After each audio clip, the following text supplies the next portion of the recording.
Good evening, everyone. Welcome to our Ogden City Council meeting for November 13th, 2018.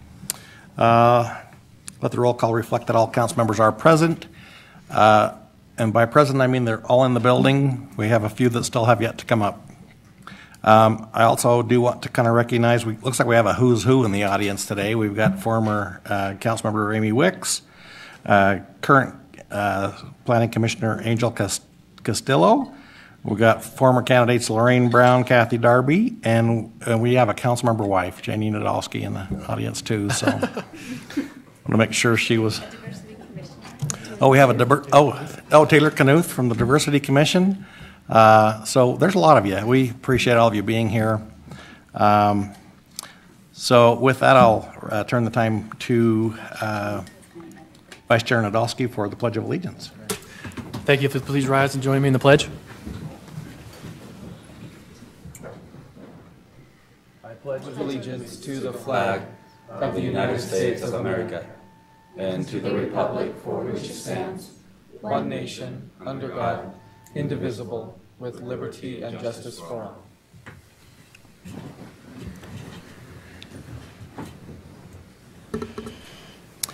If you would, please join us for a moment of silence.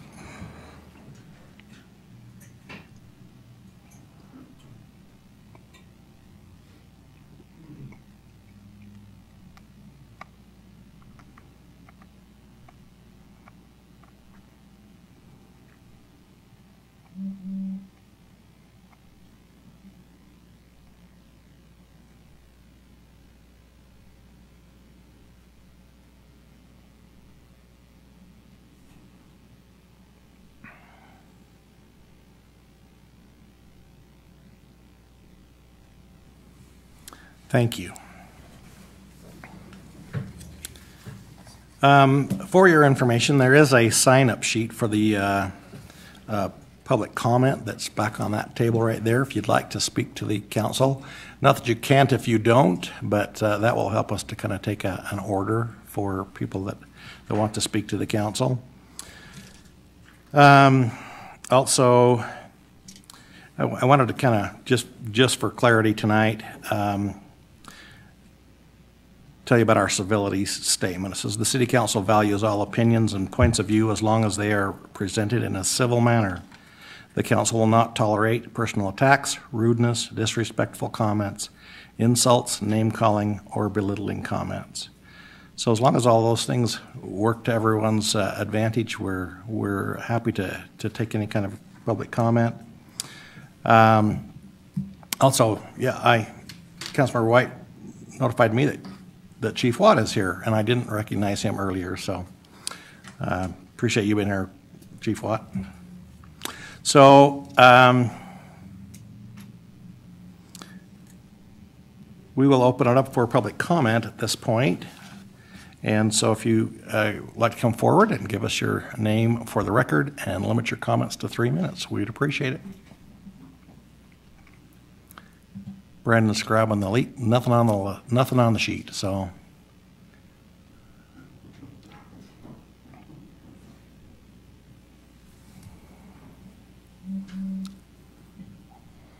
my name is Kevin Irons. I used to be a resident of Ogden. I've recently moved. I heard about the war, waging war in Ogden City, and I thought I'd have to make some statements about that. Chief Watt is president and CEO of SRW. I don't know if you're familiar with that. It's SRW.US. It's a company that trains military, trains police, and trains civilians. So I think that Chief Watt is in violation of the law, because he is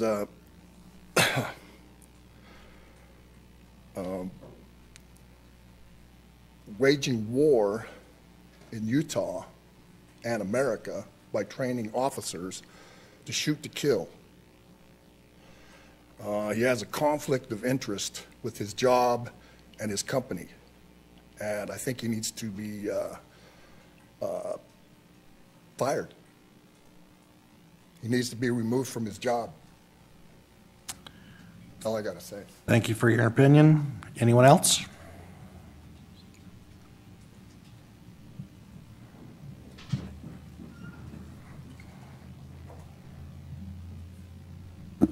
Amy Wicks, resident of Ogden. I actually heard the helicopters in my neighborhood at 1 o'clock in the morning and sat through the work session. I think instead of discussing how to better communicate with residents that we are going to terrorize their neighborhood at 1 o'clock in the morning, we should discuss how to prevent this from happening in the future. I don't think our community needs military training exercises like this going on. We are trying to get people to invest in East Central Ogden. Does this type of activity make it an inviting neighborhood? Does it make this a place where people will want to make it a neighborhood of choice and invest their dollars in the homes there? I don't think this helps at all. The building that was ground zero for this military exercise is owned by the citizens of Ogden. It is not owned by the employees of the Community and Economic Development Department who decided to work with a faceless contractor to inflict this activity on our community. Tom Christophilus, Brandon Cooper, Chief Watt, they don't live in Ogden. Would they be okay with this happening in their neighborhoods? I don't think they would.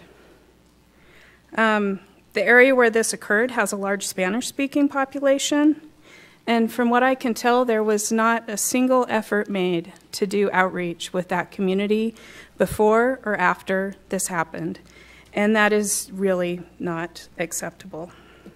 And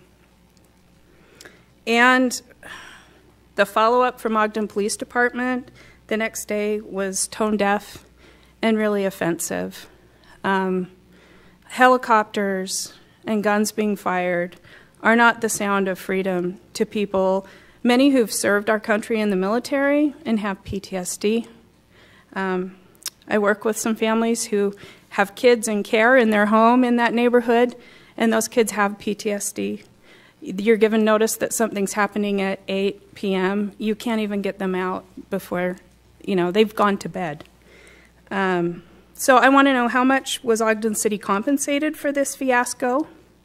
Did the contractor pay us for use of the building? Did they pay us for police time? What sort of money was exchanged there? And are you going to be paying, who's going to be paying for the therapy for people with PTSD that were triggered by this? You can refer them to community resources, but that doesn't necessarily mean that they'll get care or that that care will be paid for. So I just want you to take those things into consideration. Thank you. Thanks, Amy. Do we want to address those questions before we hit the next person? If you don't mind. No, go ahead. Vice Chair Nadolski, why don't you go take a stab at that? Well, we talked about a lot of those things in the work session.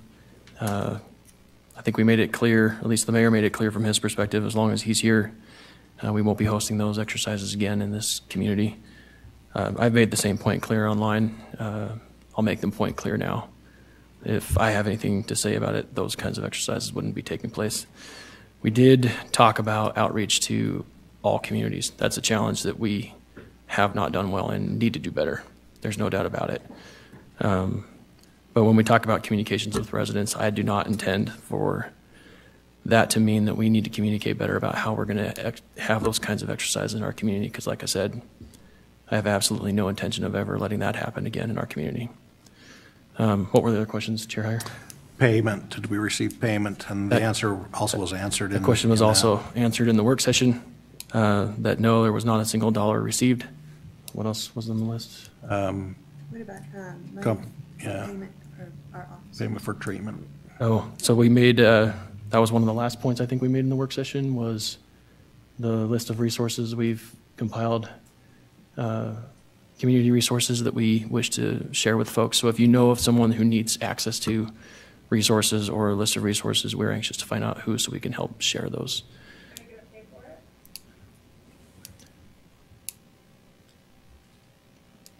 We don't ask, we take questions like Yeah, that. I think that's a question that I don't think we have an answer for. That was my question. Okay. All right, next. Good evening. Thank you to everybody on the council for giving me a few minutes to come up here and speak with you all. My name is Malik Dio. I live on 2679 Jackson Avenue. I'm a community activist here in Ogden for a police accountability and jail death accountability, and I'm very active in the community with those things, as well as Black Lives Matter. It really startled me that evening when the gunfire and the explosive sounds were going on. I am a 10-year veteran of the United States Army. Most of it was active duty. I also served in the Persian Gulf, and I also suffer from PTSD. So it really wasn't a good feeling that night. It was an actual horrible experience. Definitely, that's something I feel that most of the citizens in the city do not want in the future. We don't want a town with, I certainly don't want my granddaughter being raised in a town with military backdrop and operations happening in our neighborhood, for sure. I don't like the fact that my windows were rattling, and I live like four or five blocks away from where it happened, and it seemed like it was just right nearby. I think it was totally irresponsible for this boondoggle to take place. I think it was. I wanted to thank you all for responding right away online and putting out your apology, even though it was none of your fault because none of you all knew about it. But I believe there should be some type of accountability, and if there is, who is that accountability going to be for? That's one question I have. And it's hard for me to imagine that there wasn't any type of monetary gain from this, whether it was utilizing the building or paying the police overtime or whatever may have taken place, but there's I think there's a little bit more to that. But I definitely believe if I can be told I can't have a chicken in my backyard, that we can definitely pass an ordinance to prevent any future military operations in Ogden. That's all I have to say. Thank you. Anyone else? Thank you for your service as well. Appreciate your service. Chair Heyer? Yes, stand by. Yeah, go ahead. May I address my Sure, make a quick please comment? do. So, just wanted to say, I think there are some people in the audience that may feel more comfortable speaking Spanish, and if you don't mind me just making an announcement that we will be. Go ahead, please do. Si hay personas aquí que nos están visitando hoy que quisieran venir a hablar con nosotros en español, para que sepan que yo con mucho gusto les puedo traducir, si se sienten más a gusto de esa manera. Gracias.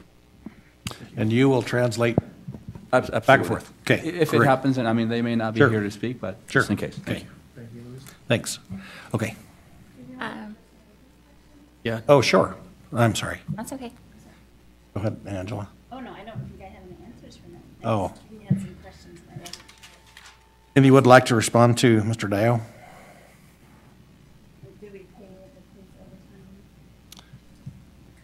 overtime? I'd be happy to, and I would offer my sentiments and thank you for your service. We appreciate what you've done. And as was mentioned in the work session, certainly the scale and intent we weren't aware of, and that's not something we're coming to invite. And your comment at the end, if you can say whether you can have a chicken or not versus helicopters flying overhead, is certainly well taken.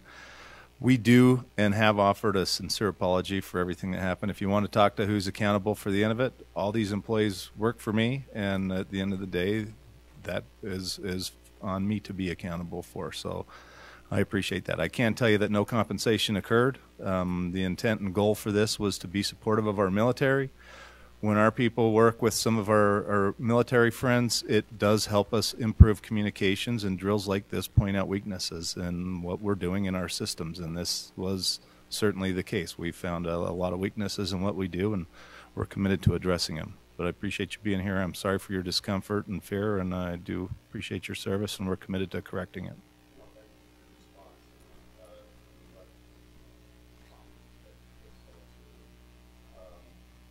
Several military bases that are able to accommodate that type of training on base, where that's a common thing to take place rather than in our neighborhoods.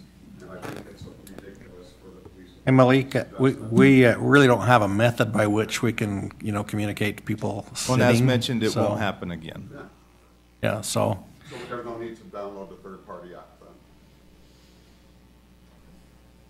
the- What about the about Oh, Code Red? the Code Red? Well, I did, hoping that it will help, but hopefully it'll help. Okay, go ahead. Hey. Chair Hager, just, no, I'll wait. Okay. Excuse me, I'll wait. Thank you. Kim Boucher, do I have to state my address too? You don't have to say your address.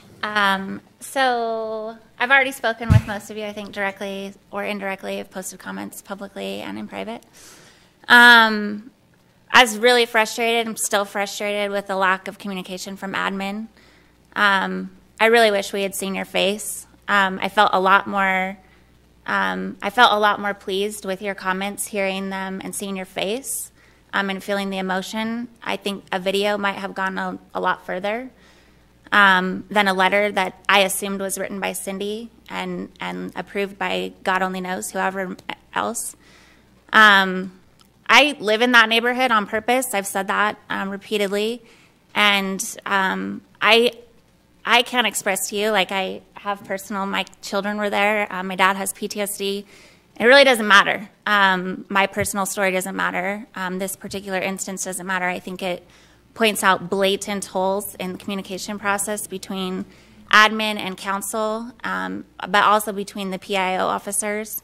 I'm really frustrated to hear that there was never an intent for this to be posted on the master Facebook page. And I think hearing from the police department that there were things scheduled, whether or not that's factual and then pulled back, I think speaks volumes about the lack of a values statement around public information. I think if there was a clearly expressed statement of value and who is involved and who we're communicating with and how and when, I don't think that judgment call would have been made in the way that it was. And I don't think the timeline that we're looking at would have been the way that it was either. I do appreciate the comments and input and consideration by council. I appreciate the letter that you posted on Facebook. I think a lot of it was too late. I appreciate that you're hosting this here tonight. I know this situation in some circles, people are saying has been beaten to death. And maybe in this particular situation, there's nothing else to be said. But in terms of communication, there still needs to be a process improvement. And we've heard that you're signing on board with that as chair and vice chair. We've heard that that's a commitment to you. I don't think we see that in the budget. I don't think that we see that in the way that the public offices and hiring process is managed as well. So those are my comments. Thanks. Thanks, Kim.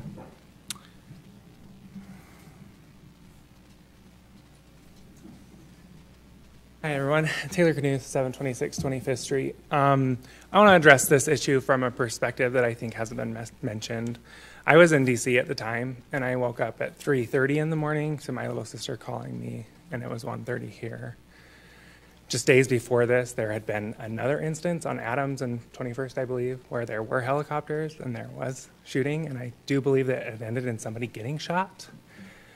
And that was an instance where I was at work just a few blocks away. I called my sister and said, just stay inside. So she calls me in this, and it's amplified because our backyard is the Rite Aid. And so I get passionate about this community because me and my husband, Sean, chose to invest in this neighborhood specifically because of the proximity to downtown and the trails. And I just want every decision maker in this room to think if this Rite Aid were located on Bonneville Shoreline or Skyline Drive, if this decision to hold this drill would have been made. We're fighting an uphill battle when it comes to the perceptions in East Central Ogden, and I think it's an important question to ask whenever anything is done in regards to military exercises or even tactical training of our police in regards to the SWAT training. And I'm happy to provide solutions. I know that the Ogden Diversity Commission is waiting to be contacted on ways to improve communication with this neighborhood specifically. So we'll be waiting for that email. Thanks, Taylor. Appreciate it. Anyone else wish to address the council?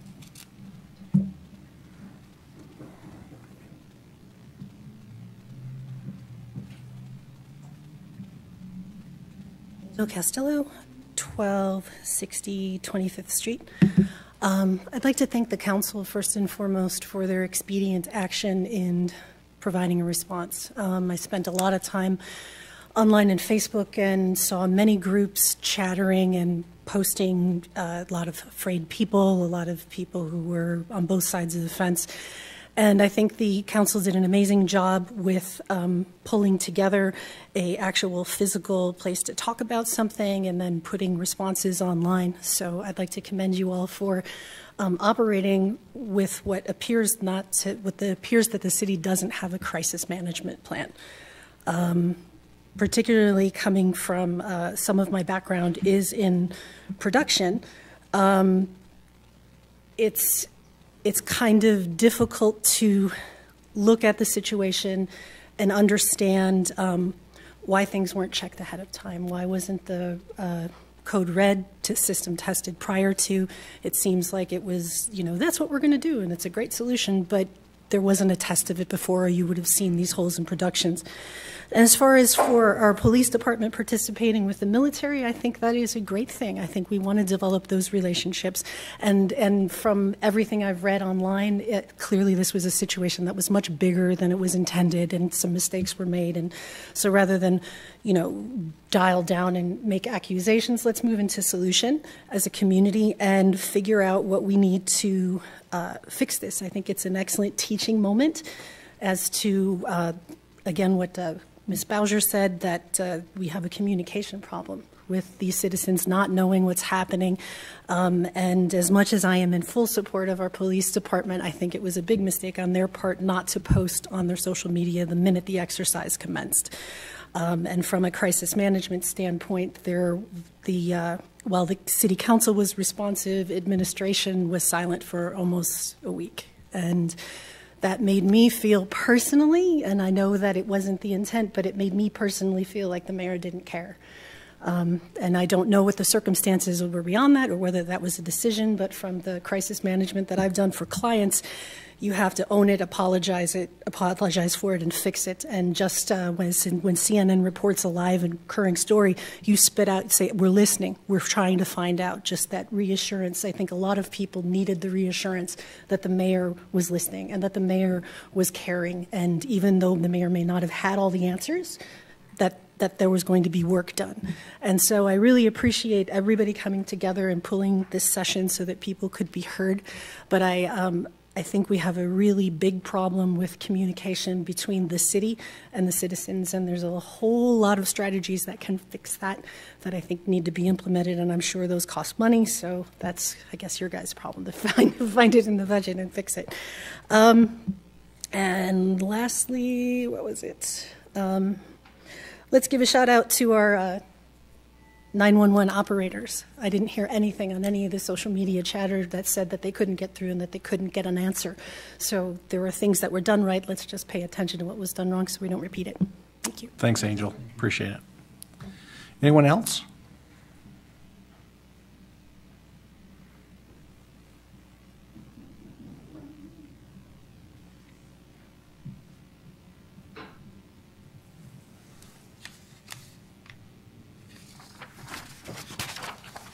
Buenas noches, mi nombre es León Araujo y Luis me va a hacer favor de Good evening, my name is León Araujo, and if it's okay, I'm going to help him translate. And we'll reflect that in the okay, time. Thank you. Adelante, León. Gracias. Soy miembro de la comunidad, tengo un negocio en Ogden. I'm a member of the community, and I have a business here in Ogden. Y más allá, creo que de lo que puede haber acerca del dinero, si se gastó algún dinero por parte del gobierno. More than if there was money spent on part of the government for this exercise.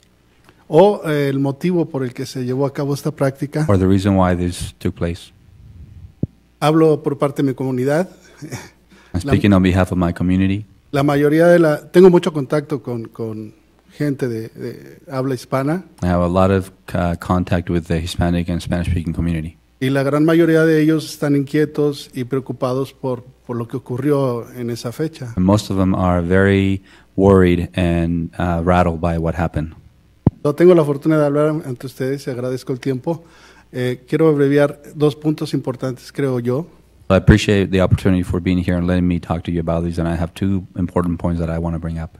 Una de ellas es, más allá de la cuestión económica o política, beyond the political or the financial reasons, es la tranquilidad que la comunidad requiere is para the ese peace tipo de that eventos. our community deserves. That's what's most important. Considero que este país es grandioso por la confianza que hay con las instituciones. I believe this country is great because of the trust that exists or that should exist towards their government agencies. Y perdón por la ignorancia, porque no sé qué fue lo que pasó. No sé si el mayor tenía razón o no de este ejercicio. And I apologize for my ignorance and not knowing, but I'm not sure, and I wonder if the mayor has justified what happened or not. O incluso ustedes tenían conocimiento de or if even us, the city council, had knowledge of it. So, creo que debemos recuperar esa comunicación y confianza que hay por parte de ustedes como miembros del gobierno de la ciudad, del ejército y la policía. So I think we need to regain that trust between you and everyone else, the police, and even if involved the military. I think we need to work to regain that trust between you and the community. So, si existiera algún comunicado por parte de ustedes y que yo con todo gusto pueda hablar con la comunidad, hacerles saber qué fue lo que ocurrió sin especificar los detalles, estaría muy bien. So if there is a message or if there is a statement that could come from you so I can take back to the community and spread it in the community, then I will be willing and happy to do that. Ojalá y no exista otro tipo de problema como el que hubo. Es muy importante continuar con esa confianza que hay hacia ustedes y hacia el departamento de la policía. I hope that this doesn't happen again, and again I reinforce and reemphasize how important it is to maintain the trust that exists right now between our community, the police department, and the government officials here. I think it's very important to maintain that trust. So, agradezco el tiempo. Muchas gracias. For your time. Thank you. Thank you. Appreciate it. I mean, muchas gracias. Thank you so much, Luis. Gracias, Leon. Anyone else?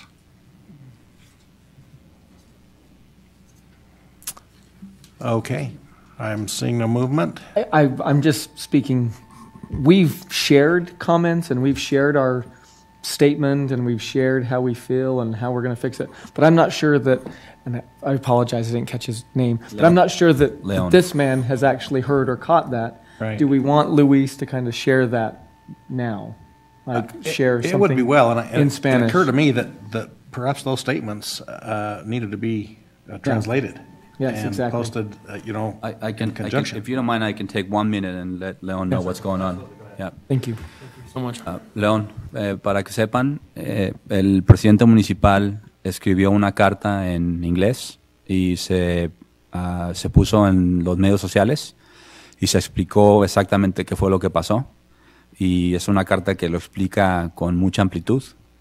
Entonces, hace rato tuvimos una plática con la administración entre nosotros y él y le pedimos que por favor hicieran algo para escribir algo en español y para buscar la manera de comunicarnos con la comunidad de habla hispana. Entonces, sí, hemos estado trabajando en eso y yo obviamente, yo me voy a coordinar contigo para asegurarnos que le demos seguimiento para buscar la manera de comunicarnos con la gente que no ha recibido esta información. Okay, gracias. Sounds good. Thank you. Yeah, it sounded good. Thank you, Luis. Appreciate it. I think we all have probably some comments that we'd like to make, but let's just follow our format because we are on the agenda. So we'll have mayor comments. I appreciate everybody being here, and as has been mentioned, there are a lot of things we have been able to learn through this. So first and foremost, I want to sincerely apologize for the discomfort and fear and what seemed to us and to everybody as some disorganization as how this came together. We are very, very sorry for how that happened, and had we known, we would have never allowed this to happen. As we talked about in the notice, it was supposed to be all indoors. It was supposed to be just after dusk. They were supposed to do 24-hour prior community notice, knocking on the doors, making the phone calls, everything else. There were some things that did not happen, and so We were disappointed, but we're more disappointed in the fact that it did scare and frighten a lot of people, and that communication didn't go out. We have plenty of teaching moments, which is part of the reason you do drills, so you can figure out where your gaps are and where your liabilities are. And we've come away with this for a lot of things that we can improve on. Taylor, I'd agree with you. I would argue that there's not a person up here that isn't really passionate about this community. You wouldn't do this job if you weren't passionate about the community and make the investments in the neighborhoods and trying to bring people in and the stability and the consistency and then the investment. I've lived here my entire life. That hasn't always been the case. And so I think we're all very appreciative of that and want to see some of that continue. So we all share in the passion that we have for this community.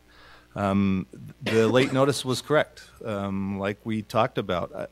To say that, you know, I didn't care or was not on my radar, my phone started ringing first thing on Saturday morning. I spent the entire day Saturday on the phone, spent the entire day Monday and Tuesday with our entire staff trying to figure out exactly what happened, where the ball was dropped, what we can do to make sure that this never happens again. And we wanted to make sure we had correct information when we came out.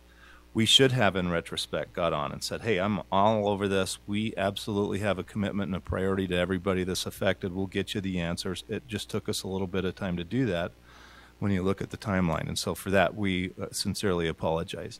At the end of the day, as mentioned, this is my administration, this is my staff, so this is on me. And so we're going to go to work on correcting it and making improvements on every area that I think that we had some gaps in our process. So again, I apologize. Appreciate y'all being here, and I'm sorry for the discomfort. And we'll go to work on addressing that and making sure that this never happens again. Thanks, Mayor. Council members, any comments from you? I don't know where you want to start. Want to do this just in an organized way, start at one end, go to the other? Or up to you, Chair. Chime in whenever you want. If no one else wants to lead out, I will, or we can start with Luis. It's up to you. Yeah, just quick comments. I also want to thank everybody that came out and spoke tonight, and I very quickly just want to thank also everybody on our council that worked to engage with the community when this took place. I want to thank Angela. She's the one that called me. I hadn't heard about it. She doesn't call me often anymore because she's really busy, and when she called me, I wasn't sure what was going on. And she just said something like, well, I'm sure your social media is blowing out. I'm like, no, I don't look at social media that much anymore. What's going on? And anyway, so thank you, Angela, because she organized a community event at the library, and she invited me, and I appreciate it very much.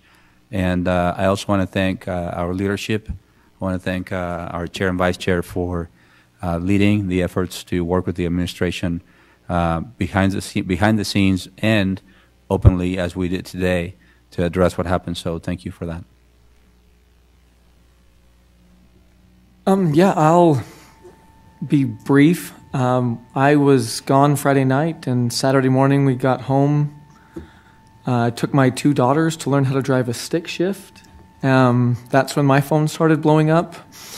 So we were answering calls on one and teaching to shift on another. But I appreciate all of the work and effort that went into that. Like I said, I wasn't near a computer. I wasn't near social media. I wasn't near that stuff at that time. So I got to the party a little late. So I appreciate our council staff taking an active role in that. I appreciate Ben and Rich and Angela, as mentioned earlier, taking an active role. I appreciate you all letting us know about that, because as was mentioned, we didn't know about it, and we wouldn't have known about it had it not been for the community or for the citizens. So I appreciate that. I thank the mayor for coming out and recognizing those deficiencies and addressing them and being upfront about that.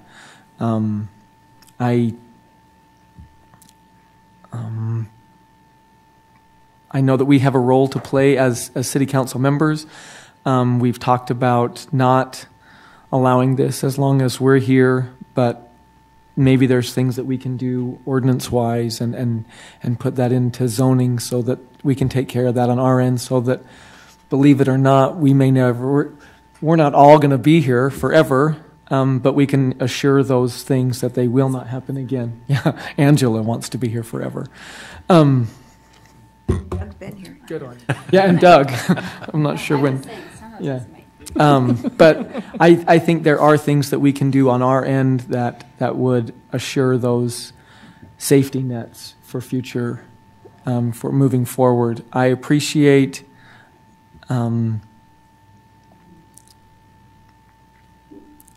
different points that were brought up and raised, and the willingness to work together, both with our office and the administration's office, and getting those things out and trying to be as open and upfront as we could with the community.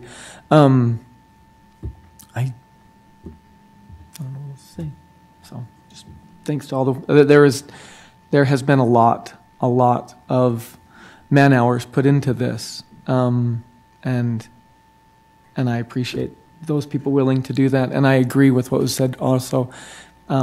We should commend our 911 operators, because I didn't hear either that never once were they turned away or not given proper information, and so we should commend those also. So thank you. Thanks, Councilmember Blair. No, I have something to say. Yes. Well, I echo everything that's been said before, and I agree with most of the things that all of you have said as well, and I think you probably saw me post that on social media.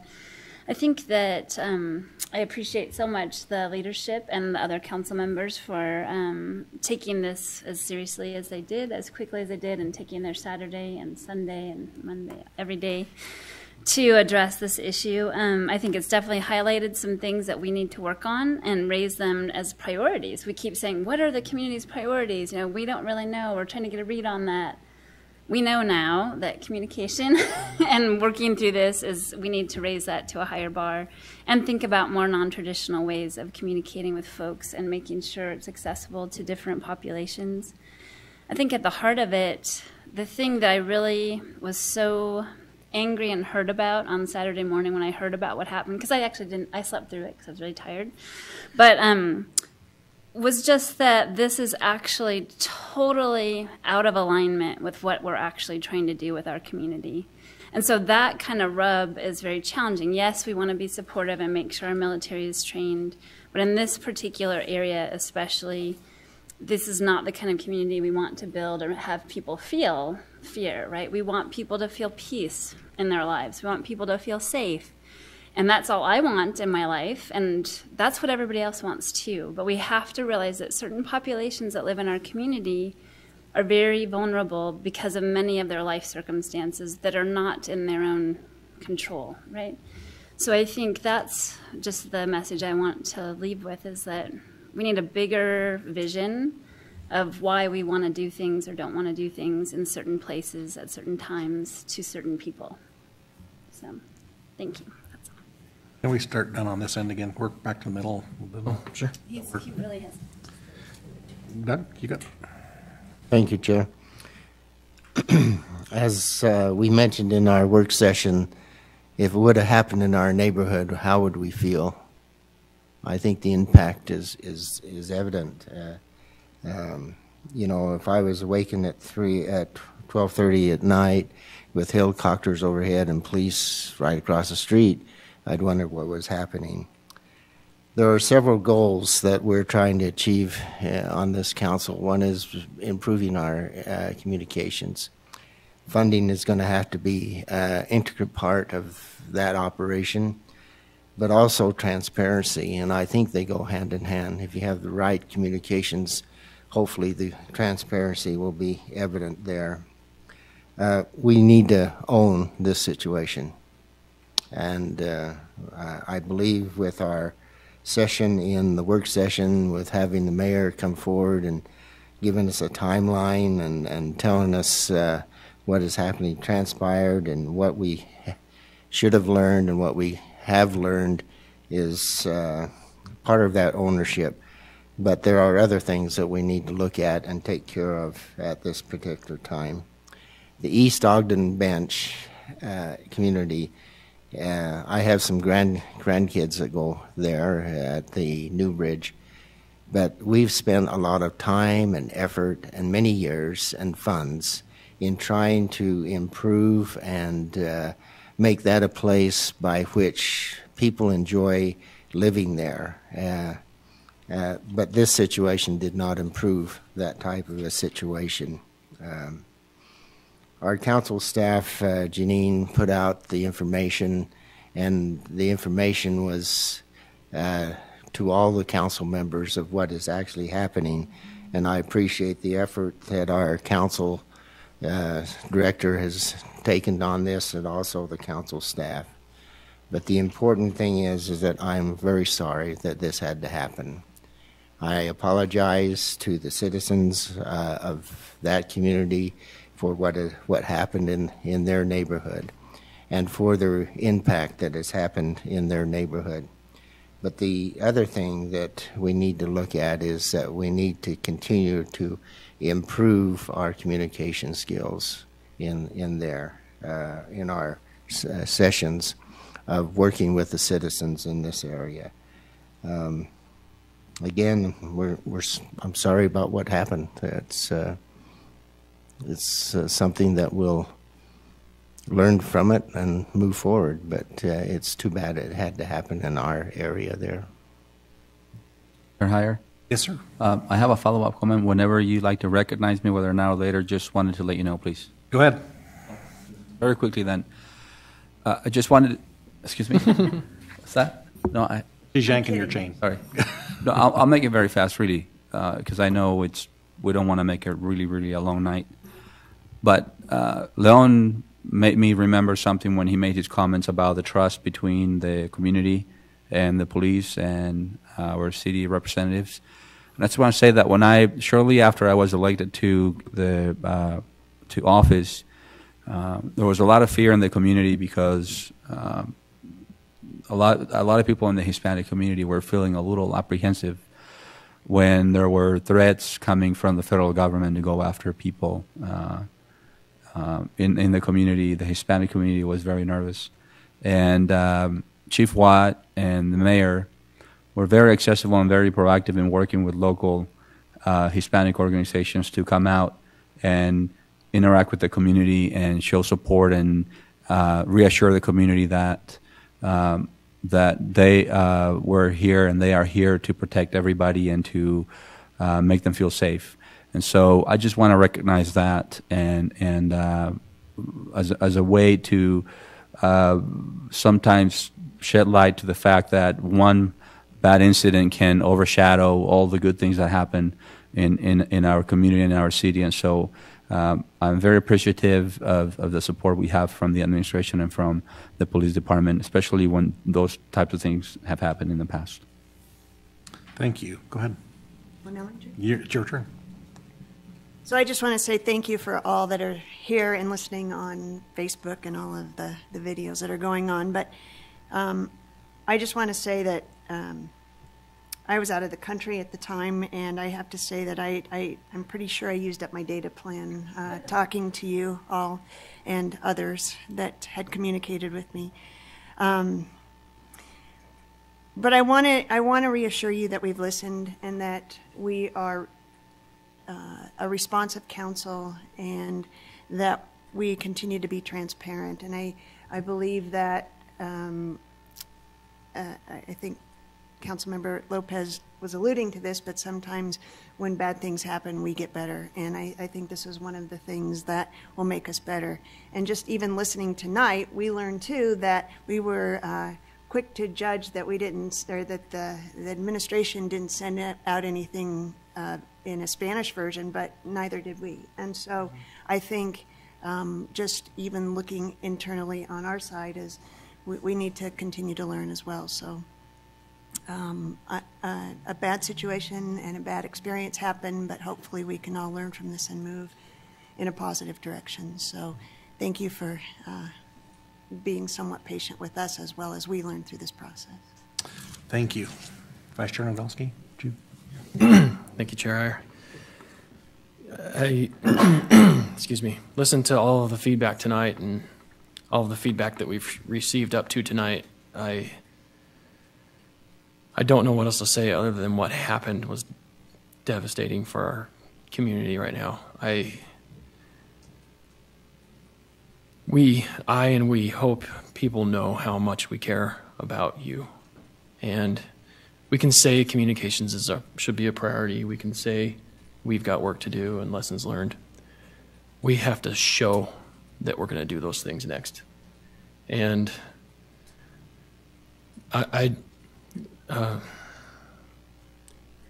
we're all here because we love Ogden. That's why we're here. And I hope you know that we're here to listen to. And if it doesn't feel like it, I want you to know that you can reach me at any time. I'm looking at the crowd, and Malik, you and I have never talked, and I want you to have my business card because Brandon will take it to you. Because you and I have never talked, but I want you to know that you don't have to come here to talk to me. And I've had experience with a couple of the council members. They're awesome. Awesome. And so are you. So is your service to our community and to our country. And the comments that you made are unbelievably valid. They're more than valid. They're right. You guys were right. Everybody's been right in what they've said. And the culpability is there. We all apologize because we don't want what happened to our community to happen ever again. And we already had our work cut out for us. We already had a challenge and a divide and a wedge driven between the many communities in our one community. We don't have just one community, and that is already a challenge for us. And this just made it harder. So we've got work to do to step up to match that challenge. And I know from working with everybody behind this dais, both in the administration and the council, I know the hearts that are up here. And the hearts, there are good hearts up here that want to do well. And we will all make mistakes, as is clear that we have. But we hope that you'll stay with us, that you'll invest in these new efforts with us, because we really want to do better. So if you'll do it with us, I make my commitment, and I think everybody else would too, that we'll do it with you too. Okay? Taylor, I know your frustrations that you shared. I'm heartbroken by the experience that you had, and I do want you to know that the decision you made to come here to Ogden, that we are really happy that you and your husband made that decision, and that we love you guys, and that we value you, and that if you don't feel it, that's on us. But we want you to know that we do. We love you, and we love everybody who's here and everybody who's been affected. And I want to take you up on that recommendation for the Diversity Commission to identify. We really are looking for help, and clearly we need help. This is not something we can do alone.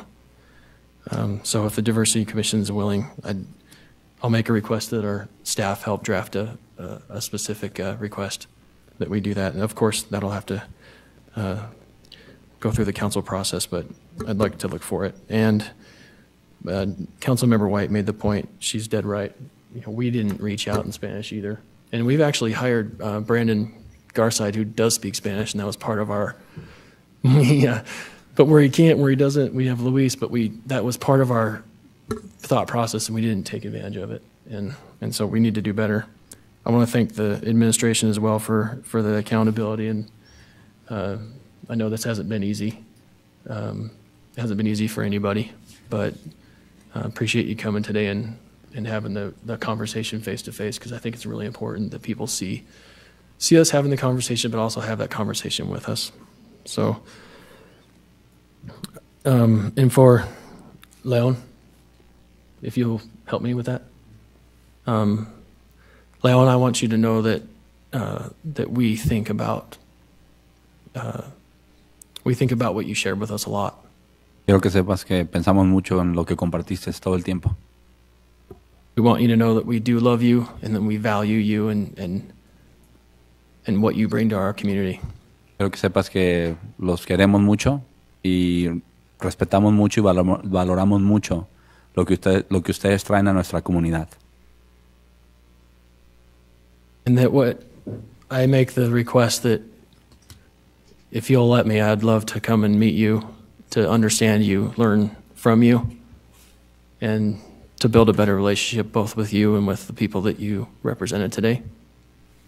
Y que si está bien contigo y me permites, me gustaría buscar una oportunidad para venir a platicar contigo y conocerlos mejor y conocer mejor los sentimientos y los problemas de los que estás hablando que a veces están pasando en tu comunidad. And finally, that I appreciate the courage that it took to come here today to speak to us. I know that's something that might seem easy to some of us, but I recognize how hard it was for you. Que también te agradezco mucho y reconozco tu valor de venir aquí el día de hoy y hablar, porque a veces sé que eso no es fácil. Finally, I'll just close my remarks by saying that in all that we do, we have got to put people first. We cannot ever lose sight of the people, not only who we serve, the people that we live with, the people we're building this community with. That's you guys and so many out there that we've heard from. You and them and us, we all need to be the priority for everything that we do. And I know it hasn't felt that way through this exercise, but I hope that what we're doing to ask the hard questions and to get the answers and to listen is helping people feel like we're putting them first. But that's not something that ends tonight. It's something that has to continue forever. So I implore everybody to please, everything that we do, let's always put people first. Thank you. Thanks, Vice Chair Nadolski. My comments, I very much appreciate the civility that has been present tonight, particularly. Sometimes hard conversations can get a little sticky, and tonight they've been good. We've kept to the facts and to the important issues. And as the chair, I want to just thank everyone that's been involved for the civility that's been here. I want to assure you that we have heard what you've said. In any venue that you've said it, we've really put our ear to the ground on this one, because boy, we seriously fumbled. I'm going to use a sports metaphor, and I'm not really a sports guy, but in as much as it's football season, I'm going to use that fumble thing. And my good friend Vice Chair Nadolski over here. I hope we can recognize that, when people are involved, sometimes you fumble. And we did. But we're going to see if we can't pick that ball up. Last Tuesday, Vice Chair Nadolski and myself, we were in the meeting where the administration expressed the timeline. And I was a little suspicious that maybe human nature of let's see if we can't shift blame and spin, that just did not happen in that meeting. I wish I could express to you the looks on the faces of those involved. They took every small error that was made, and it was huge to them. There was no effort to divert.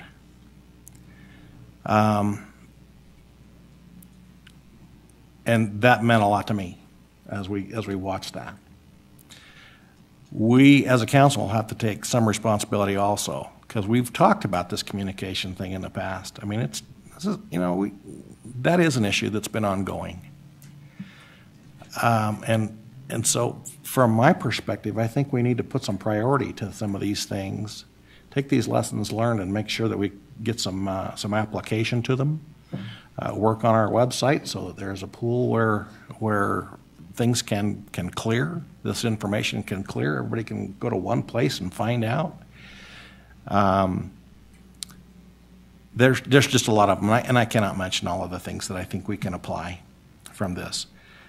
Fortunately, this wasn't a natural disaster or something that people were killed, and that we really had to have some communication that would have failed. This is a safer way to learn those lessons, I think, and we're going to do that. The mayor's made that promise in the previous work session, and I will do my part to make sure that we apply those too, because we, as the administration goes, so does the council, and vice versa. We're kind of all in the same boat. Hopefully, the citizens and you all can understand that though this does not match our values as a city, that this was an anomaly. It was not it's not something that we continue to do over and over again. We have tried to put things in place to make sure that there's good citizen feedback, that there are venues for citizens to reach us. Vice Chair Nadolski is really good at reaching out one-to-one. I am happy to do that also. My information is on the council website. Feel free to call me anytime, and I'll meet knee to knee with you if that's an important thing. But we do want to make sure that our citizens feel like they've been heard, represented, and that those things have been acted upon. And so I will throw my assurance that I'll do my part to make sure that happens. And thank you all again, and to the mayor and Mark and all the department heads. Thank you for stepping up. I think we can all go forward from this and be much better for it. As soon as we heal, we got to do a little healing, but hopefully that'll happen. Okay, look for a motion to adjourn. Motion to adjourn. Second. I have a motion by Councilmember Lopez, seconded by Vice Chair Nadolski to adjourn. All in favor? Aye. Are there any opposed? Okay, thank you all again. We are going to have one more meeting, so that'll start just as soon as our recorder is ready. You're welcome to stay. It's riveting information. But thanks all of you for coming. Ready to go? We'll just give you a minute, then if you're going to leave, we'll let you excuse yourself.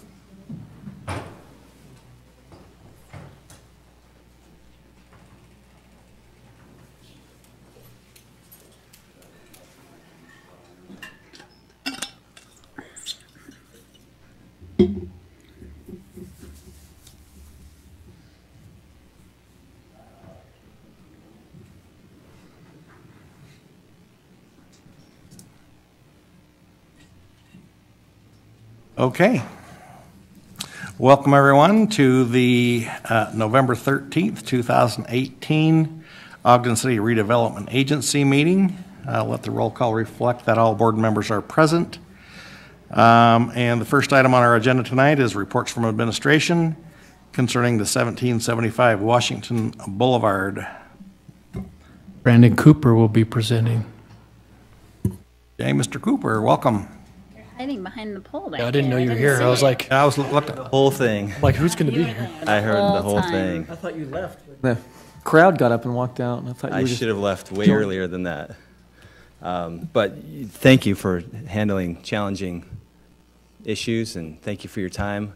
I don't know why my presentations always clear the room, but they seem to do that. I don't know why. Yeah, I walked into that one. Oh, yeah. You know, things are getting complicated when Janine includes a diagram in your packet. But I promise this isn't as complicated as it might seem. So let me just be brief. You've had a long, tough night. So, this proposal is a resolution to adopt and approve a couple of things, one being an assignment agreement from Mountain America Credit Union and also a billboard relocation agreement that essentially describes the parties in which the billboard is to be relocated. So let me explain a little bit what we're doing and why, and then answer any questions. So the lower box here is the existing billboard. Looks a little bit more like that if you're driving by. It's a pretty big billboard, one of the largest that we approve in the city. And it's currently in the middle of a proposed development by Mountain America Credit Union. It would be right smack in the middle of their proposed building. And so they are looking to purchase that area that the Ogden River Inn currently occupies, including the sign, and to build a brand new Mountain America Credit Union branch. This proposal has been approved already by the Planning Commission and is set the real estate transaction is set to close fairly quickly, subject to the ability for this sign to be relocated.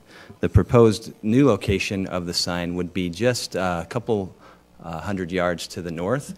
The reason for this is, I think, twofold. One is that our ordinances allow certain locations for the sign to be relocated to, and two, the owner of the sign, which is Yesco, only would allow for a number of locations to be selected given the direction of the sign, in which way it's viewed, the trade area in which it's serving. So after lots of discussion about where the sign is permitted and where it would be appropriate for the sign owner, this was the location that was selected. And it just so happens that this location is owned by Hoffman Cleaners. So through a lot of discussion, it was decided that the best course of action would be for the city to, or excuse me, the redevelopment agency to purchase Hoffman Cleaners from assignment from Mountain America Credit Union. They are the entity that actually put the property under contract under the terms that we stipulated. And then the assignment would be made to the redevelopment agency to close, take fee simple title to the property, and then allow for this sign to be located. There's a couple of parties involved. There's a sign owner. I mentioned that's Yesco. There's an easement owner, which is LD Acquisitions LLC. They own the ground or the easement in which the sign is located. And then there is the current landowner, which is Mike Moyal, the owner of the Ogden River Inn. If the acquisition is approved tonight of the Hoffman's Cleaners, then the RDA would be the landowner. The RDA could then also allow the easement to take place on the land. Then the sign can be relocated by Yesco, paid for by Mike Moyal as part of the transaction that he's going through with Mountain America. So in terms of the decision tonight, the decision is the acquisition of the Hoffman property to facilitate the others to relocate the sign. That acquisition also is the subsequent granting of the easement necessary for the sign to be placed in. The easement would be owned by, again, LD Acquisitions, and the sign would be owned by Yesco. So that's those are the terms of the deal. It's about a half an acre. It's comprised of 6 parcels. The total purchase price is $700,000. The payment at closing would be $45,000 to accompany the $5,000 that Mountain America has already made as part of the original contract, totaling $50,000. And then the promissory note would be recorded. That would require 4 payments of $162,500, no interest over a period of 4 years. And then there is a business that would be occupying the facility for a year, and rent would accrue, I believe it's $2,400 a month that the RDA would receive for a year to help offset some of those costs. So I hope that flowed with the diagram that you looked at. Any questions? Any questions for Mr. Cooper? I have 2. Number one, the $45,000. I know where that money's coming from. Does this action tonight allocate that money, or do we have to reallocate that money? It's coming. I know it can be spent now after this, right? Or do we have to reallocate it from that project to this? I believe because it's general fund money, it would need to be allocated to the RDA through a budget transfer. So that would be a subsequent action. That would be taken. Okay. And then it talked in here about, let me see, Yesco would release their interest, whatever, on the parcel. Is their interest just the billboard, or do they actually? Correct. Okay. Right. So they would. So the easement would be vacated on the Moyal parcel. The interest that the easement owner and the sign company have in that land would be released, and the new easement would be recorded on the Hoffman property. Okay. Yep. I'd like to go back to what Blair was talking about. The transfer, do we have to make a special motion for that transfer? Not tonight. So again, the source of the down payment would be money that was previously appropriated for an incentive for another development that actually never was paid. That was done through the general fund. Because this is an RDA transaction, there would be a subsequent, after tonight, action taken to move that money around. So that would be later on then? Okay. When we acquire the property, do we have to demo Hoffman's Cleaners? Not immediately, no. Again, it will be leased back to a dry cleaning facility, and they will occupy that space for a year. After that lease expires, it's our intent to sell the property to another party. It's a great location for a drive-through type of a business, a restaurant or fast food, something like that can't exist further in the CBD. So that's our intent. We would like to avoid having to make any more payments on the property.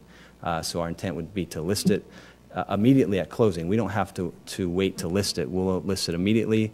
It would be subject to that lease, and then we'll try to get someone to take us out of that position and build something that would be a little bit more suitable. So the demolition would be part of the lease agreement then, or the sale? Yeah, the sale. It could be. On this billboard sign, would it be smaller than what it is now, or would it be the same size? Same size. Not electronic?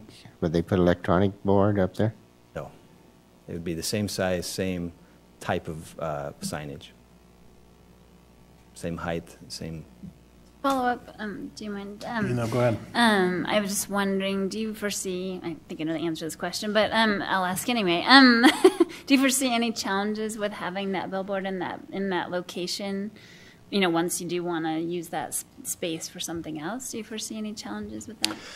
There could be. We think we found a location on the Hoffman property that works not only for existing businesses, but any future development. So we're actually, we've engaged a civil engineer to do a site plan design before we close so that we can understand what the Planning Commission would approve potentially in the future and avoid having any hassles with the sign. It is a... Moving the sign around. Yeah, we can't do that anymore. So it is a big impact on a site, even, you know, this is not a big site. So we want to make sure it's right where it needs to be. I assume it'll be right near a property line so that it's not right in the smack in the middle of the... go back another one. There you go. So it's a smaller box, but... Right, this box is just covering the sign itself. It's a big sign. That was more for the easement. So that's really the size of the easement. I know that's not scientific at all. Yeah. Where the post is. But that's pretty much where it would go. There would be an approach that would be created off of Washington and a little landscape island there. The idea is to connect the Firestone parking lot with this parking lot, and so it would kind of reside in that front area and be out of the way. It's so tall that it wouldn't impede traffic in any direction. So the leasing the building to another dry cleaners, is there a reason that you would just do it for a year, or would you just do it until a new buyer took over? Right now, that's all they wanted from us. I think the idea was they were going to take that business and operate it in another location, so they just needed at least a year for a transition time. Certainly, if we haven't sold the building by then, we would try to keep them as long as possible because that would be revenue to offset the... Yeah, I don't want to be in the landlord business, but it makes more sense to get some revenue than not. Right. So that was their desire, not ours, but we would I see. Okay, that's how that worked. Okay, great. Any other questions? I just have one. Is there still a due diligence phase with the acquisition? And I assume there would be. Would that include any environmental? So we've completed that. We haven't been able to bore in the slab of the building, but we've bored a bunch of holes in the parking lot and around the building, and that was our number one concern, being a dry cleaner. The environmental studies have come back clean, groundwater's clean, soil is clean. We would take some subsequent borings in the building once the building's demoed. If we did find something there from a leaking drain or something, then we would have to do some mitigation. In other places like this, vapor barriers are usually typical to kind of separate that stuff that would be in the soil, the groundwater, from a new building. That would be a mitigating effort. But the down gradient, so the flow of the groundwater, is northwest, and we've looked in those areas and we haven't found any potential contaminants. Okay. Do you know if the environmental assessment included PCBs or polychloric biphenyls? Usually they do in a general sense, but I can't speak to that specifically, but I can find out and get back to you. That's a legacy effect of dry cleaners specifically that we might want to be mindful of. And I'm just guessing, but I would actually think the groundwater would flow the other direction toward the river in a hyporheic exchange. I'm sorry, I'm thinking of the other direction. Yeah, everything, I'm so used to the downtown, it goes northwest, but you're right, it does come southwest. Okay, thanks. Yeah, if you can look into the PCB thing. Yeah, I'll get back to you. That's from what I know, I'm not an environmental contaminant specialist by any means, but we often see a link between right. legacy uses. And we've done 4 of these now, and generally there's Okay. kind of that laundry list of things they look for, so I'll double check. Yeah, thanks. Any other comments for Brandon or questions? Can you go over the risk factor? Are we assuming a certain amount of risk, and the other parties, are they assuming a certain amount of risk? The risk that the RDA is assuming if this purchase was to be approved is the full $700,000 payment. Although we have a plan to just pay the $50,000 or the $45,000 and then sell it, we may not be able to sell it for what we owe. We may not be able to sell it in a time that would avoid us having to pay additional future payments. So it's safe to assume that the RDA would be committing to the full $700,000 payment. Another party can't come in and purchase the property. It'll be set in that direction then? Sure, yeah. So our intent again is to sell it, to list it immediately after taking ownership with a commercial broker, so that there's some interest being generated during the time that it's being occupied, and then try to sell it to someone who would build something that would be desirable for that location. And again, they could pay us what we owe on the property, they could pay us more, they could pay us less. It depends on how those things go. There is a demolition factored into that, so depending on what market value is for that time, those are all things we'd have to consider. Else? Okay, thank you. We would like to receive input from the public on this. Is there anyone in the audience that wishes to address this application or this proposal? Okay, seeing none, board members, look for a motion. Chair Heyer, I will go ahead and make a motion that we adopt proposed resolution 2018-12. We have a motion by Board Member Blair, seconded by Board Member White, to adopt Resolution 2018-12. This is a roll call vote. Board Member Blair? Aye. Board Member Chaburka? Aye. Board Member Lopez? Aye. Board Member Stevens? Aye. Board Member White? Aye. Vice Chair Nadolski? Aye. Chair Heyer? Aye. That passes. Next item on our agenda is public comments. Is there anyone in the audience that wishes to address the redevelopment agency? Seeing no movement, comments from the executive director? I would just add, we certainly appreciate your support with this, but one of the risks also is that the Mountain America Credit Union building deal falls through in the river and stays in its current condition. So there is a financial risk up front, but there's also a big community liability not improving that really key critical area. So we appreciate the support and look forward to that. Brandon's worked really hard trying to move all these pieces to get this deal to come together. So thank you for that. Okay, thank you. Board members, any comments? I'll just say that I recognize that as well and appreciate the way in which you've assembled the proposals for this. I know it's not a straightforward situation, but some of the challenges we face aren't straightforward either. But we appreciate the hard work you guys have done and putting this to us this way. Any other comments? I want to echo what Vice Chair Nadolski has said about that.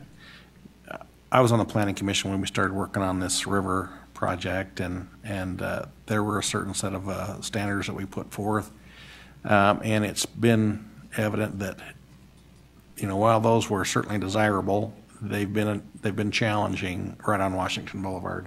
So this is a good way to enable the transition into that river project, and it's not a perfect deal, but it's pretty good, pretty darn good. So good on you, and we'll keep plowing forward. So thank you so much.